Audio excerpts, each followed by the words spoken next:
Well, Brexit and its complications followed Theresa May around the world like a shadow. While she tried to woo the Chinese leader over a cup of lapsang, she was reassuring worried Brexiteers at home that freedom of movement will indeed end in March 2019. Meanwhile, it's the mandarins in Whitehall that are battling the government. For the second time in a week, Brexit Minister Steve Baker is in trouble over comments about the performance of Treasury civil servants. Here's Paul McNamara. It was meant to be just another day in the Commons, another day for Brexit ministers to answer questions. But things can change pretty fast in Westminster, especially when one of Parliament's most notable performers makes an allegation like this. Mr Jacob Rees-Mogg. Thank you, Mr Speaker. Will my honourable friend, the Minister and Member for Wickham, confirm that he heard from Charles Grant for the Centre of European Research that officials in the Treasury had deliberately developed a model to show that all options other than staying in the customs union were bad? That's ardent Brexiteer Jacob Rees-Mogg asking a minister to confirm hearing rumours that civil servants are deliberately skewing data to make Brexit outcomes look as bad as possible. So how did the minister respond? Mr Speaker, I'm sorry to say that my honourable friend's account is essentially correct. A straightforward response, but one Brexit Minister, Steve Baker, felt he needed to clarify just moments later.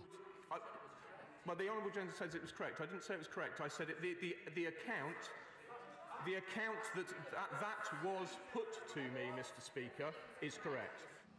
According to Mr Baker, at a lunch in October, these claims against the civil service were made by the director of a pro-European think tank.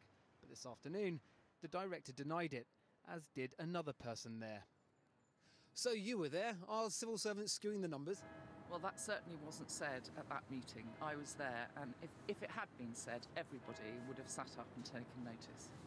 This is not the story the government wants in the headlines today. This week is meant to be all about Theresa May reaching out beyond Europe's borders and signing trade deals with China. On Brexit, the Prime Minister today drawing a line in the sand on one of the most emotive issues of the referendum, EU citizens' rights during the transition period.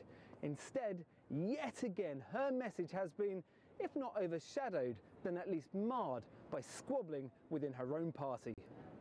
Representatives for the civil service are enraged and say question marks hang over Steve Baker's suitability for government.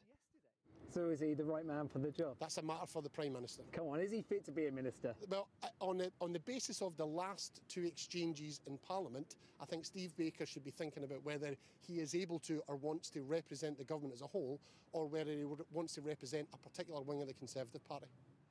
This evening, Downing Street said they are sticking by their man, saying there is no reason to doubt Steve Baker's account.